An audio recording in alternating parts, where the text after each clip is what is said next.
గుత్తులపూడి గ్రామ పంచాయతీ సిబ్బంది దయచేసి సద్వైపు వచ్చింది ముందుగా గుత్తులపూడి గ్రామ పంచాయతీ నివేదిక. మొదటి అంశం ఖర్చుల వివరాలు. ఈ గ్రామ పంచాయతీ పరిధిలో 48 పనులు చేయడం జరిగింది. వేతనదారులకు వేతనాల రూపంలో 43,64,600 రూపాయలు ఖర్చు చేయడం జరిగింది. మెటీరియల్ రూపంలోని 1,31,703 రూపాయలు ఖర్చు చేశారు. మొత్తం ఖర్చు 44,96,363 రూపాయలు ఖర్చు చేయడం జరిగింది. ఈ ఖర్చుకు సంబంధించినటువంటి రికార్డు తనిఖీ వారికి అందజేశారండి. వాటి ఆధారంగానే సామాజిక తనిఖీ అనేది నిర్వహించడం జరిగింది. రెండవ అంశం గ్రామసభ వివరాలు. ఈ గ్రామసభకు 52 మంది వేతనదారులు హాజరయ్యారు. స్వతంత్ర పరిశీలకులు హాజరు కాలేదండి. మూడో అంశం పనుల వివరాలు. 48 పనుల యొక్క వివరాలండి. ఐదో అంశం జాబ్ కార్డుల వివరాలు.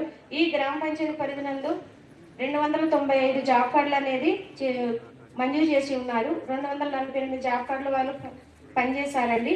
వీటిలో భాగంగానే మేము 248 జాబ్ కార్డులు కూడా కలవడం జరిగింది. ఆరో అంశం కేస్ట్ వారీగా జాబ్ కార్డులు అండి. 47 జాబ్ కార్డులు కానీ 100 రోజులు పనిదినాలు పూర్తి చేసుకున్నట్లు గ్లాన్స్ రిపోర్టు ఆధారంగా గుర్తించడం జరిగింది. ఏడో అంశం అండి డిమాండ్ నిర్వహిస్తున్నారు, నో డిమాండ్ నిర్వహించలేనట్లుగా గుర్తించడం జరిగింది. అదేవిధంగా జాబ్ కార్డ్ అప్డేషన్ అనేది 21/3/2025 వరకు జాబ్ కార్డ్ అప్డేషన్ చేసి ఉన్నారు.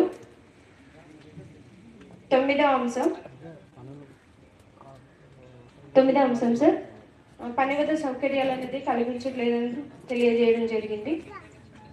10వ అంశం సార్ 32 పనులకు గాను ఈసీ గారు చెక్ మెసేజ్ చేసి ఉన్నారండి. మిగిలిన 16 పనులకు చెక్ మెసేజ్ చేయలేనట్లుగా గుర్తించడం జరిగింది.